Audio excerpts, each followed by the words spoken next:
of his stunning management career. It also happens to be his 550th as City's leader.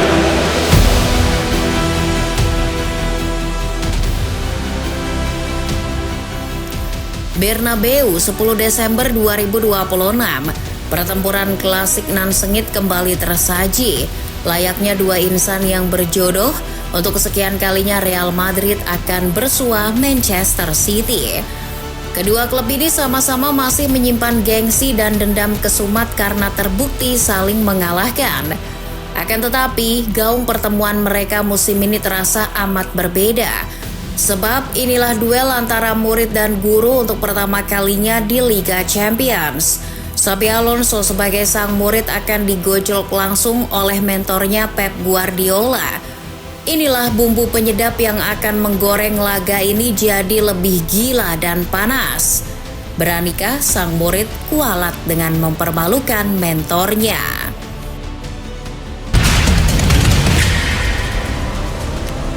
Celakanya Real Madrid sedang dalam kondisi yang kurang menguntungkan jelang laga. El Real sedang dilanda krisis cedera sekaligus krisis mental. Mereka baru saja tumbang untuk pertama kalinya di Bernabeu musim ini atas Celta Vigo. Tak hanya tumbang memalukan dengan 3 kartu merah, El Real juga ketiban apes karena kembali dihantam badai cedera di lini belakang. Kasihan banget sih Real Madrid ini di saat bek seperti Dean Huijsen, Dani Carvajal, Trent Alexander-Arnold, Ferland Mendy maupun David Alaba cedera cukup lama. Di laga melawan Celta Vigo, giliran Eder Militao yang cedera dan diprediksi absen 3 bulan. Iya, kondisi ini semakin memperkeruh suasana tim. Kenapa? Karena di situasi rentan kebobolan, Real Madrid malah kehilangan banyak pemain belakang. Kalau melihat dari 7 laga terakhir saja, jala gawang Thibaut Courtois sudah 9 kali kebobolan. Selain krisis di lini pertahanan, kondisi mental mereka juga jadi masalah. Bau tak sedap soal kisruh internal para pemain dengan Xabi belum sepenuhnya mereda. Apalagi pasca keok atas Celta Vigo, tekanan pemecatan terhadap Xabi pun kembali menguat. Bisa jadi tekanan itu makin membesar jika Los Blancos kembali menderita kekalahan saat menjamu The Citizen. Di saat kondisi Real Madrid oleng itulah, Pep Guardiola mencari celah untuk menghukum Xabi. Mencecar lini belakang El Real adalah solusi jitu. Apalagi kondisinya serdadu lini serang The Citizens sedang produktif-produktifnya. Catatan 19 gol dari 7 laga adalah buktinya. Erling Haaland adalah salah satu aktor di balik ganasnya City di depan gawang lawan. Dan saat ini mental Haaland sedang bagus-bagusnya setelah mencatatkan rekor 100 golnya di Liga Inggris. Tak hanya itu, putra Erling Haaland tersebut juga masih getol mengejar perolehan gol sementara Liga Champions milik Kylian Mbappe. Selisih gol mereka saat ini cuma terpaut 4. Kendati begitu, Pep tak bisa berpangku tangan hanya pada Haaland. Ia harus memanfaatkan senjata mematikan lainnya seperti Phil Foden, Jeremy Doku, dan Ryan Cherki. Kombinasi ketiga pemain tersebut akhir-akhir ini membuat City tetap garang. Misal ketika laga terakhir melawan Sunderland, di saat Haaland mandul, ketiga pemain ini terbukti mampu menunjukkan tajinya. Terutama Phil Foden, pemain kelahiran Stockport ini bak terlahir kembali musim ini. 5 gol sudah ia cetak hanya dalam 3 laga terakhir. Jangan lupakan juga peran Ryan Cherki dan Jeremy Doku. Kecepatan serta agresivitasnya yang luar biasa di sisi sayap akan dimanfaatkan Pep untuk membuat bek sayap El Real kocar-kacir. Di laga melawan Celta Vigo terbukti bek sayap El Real jadi titik lemah. Mereka kerap frustasi ketika kehilangan bola maupun kalah sprint. Terbukti 2 bek sayap mereka, Alvaro Carreras dan Fran Garcia, sampai harus melakukan pelanggaran dan akhirnya diganjar kartu merah. Hal inilah yang akan jadi sasaran empuk bagi pemain seperti Doku maupun Cherki. Meski banyak kelemahan sana-sini, apakah Xabi Alonso hanya akan berdiam saja? Sebagai murid, Xabi berhak melawan Pep.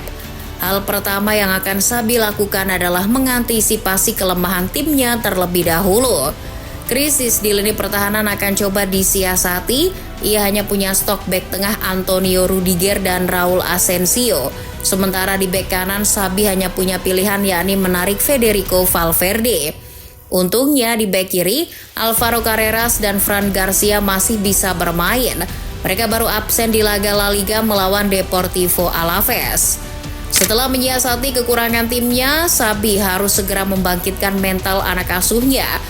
Hasil 2 kemenangan dalam 7 laga secara tidak langsung telah menurunkan mental bertanding anak asuhnya di lapangan.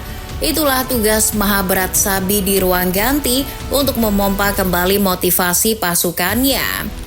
Sesudah 2 hal utama itu diperbaiki, barulah Xabi mencari kelemahan untuk mempermalukan City. Meski The Citizens punya banyak kelebihan, bukan berarti mereka nihil kekurangan. Pertahanan City ternyata juga rentan kebobolan kok. Lihat saja catatannya. Dalam 5 laga terakhir mereka sudah kebobolan 10 gol. Disinilah Xabi bisa memaksimalkan peran Kylian Mbappe. Asal nggak dikantongin, striker Prancis itu berpotensi mencabik-cabik bek tengah City. Duet bek Ruben Dias dan Josko Gvardiol terbukti kerap kali error dan ceroboh mengawal lini pertahanan. 2 gol ketika melawan Leeds jadi bukti ketidakbecusan mereka. Xabi Alonso tak hanya punya Mbappe saja. Xabi kaya akan pilihan di lini serang seperti Vinicius, Jude Bellingham maupun Arda Güler. Terutama Bellingham dan Arda Güler yang bisa dimanfaatkan untuk menghukum lini tengah City yang dikawal Nico Gonzalez.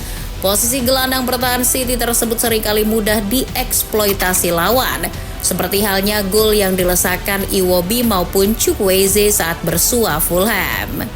Jika dilihat dari kelebihan dan kelemahan kedua tim, laga sengit antara murid dan guru jilid pertama ini berpotensi akan hujan gol, sebab jika dilihat dari beberapa pertemuan sebelumnya, kedua tim hampir selalu bermain terbuka untuk mengejar gol sebanyak-banyaknya. Contohnya saja di musim lalu, dari 2 pertemuan saja sudah tercipta 9 gol. Pertandingan di Bernabeu nanti jelas akan menjadi suguhan yang sangat seru. Terlebih kedua tim sama-sama ingin mendapatkan 3 poin demi mengamankan posisi di fase Liga.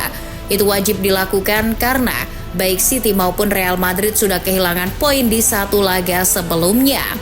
Pep Guardiola kalah dari Kasper Hjulmand, sedangkan Xabi Alonso menelan kekalahan memalukan dari timnya Arne Slot.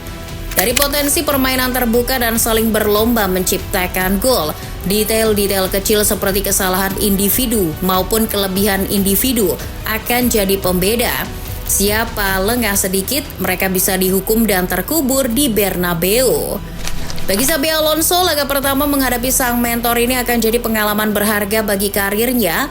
Pelukan mesra dan sapaan hangat antar keduanya akan terlihat sebagai sebuah pemandangan jelang laga.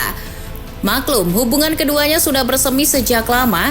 Kedekatan mereka bak ayah dan anak. Yang kalian harus ingat, ketika hijrah dari Real Madrid ke Bayern Munchen, salah satu alasan terkuat Xabi Alonso adalah ingin belajar sepak bola dari Pep. Ia rela menunda masa pensiunnya demi mendapat banyak ilmu dari Pep. Pep memandang Xabi sebagai sosok murid yang cerewet, karena kerap mempertanyakan bab taktik dan strategi padanya. Sampai-sampai pada suatu ketika, mulut Pep berkata bahwa Xabi kelak akan menjadi pelatih hebat. Meski masih prematur, bagaimanapun Xabi sudah mulai menunjukkan tanda-tanda tersebut. Namun ia harus melalui ujian terjalnya terlebih dahulu, menghadapi langsung sang mentor. Well, kita lihat saja apakah Xabi berhasil lulus ujian menghadapi sang mentor, atau justru sebagai sang murid, sudah seharusnya Xabi tunduk pada Pep Guardiola.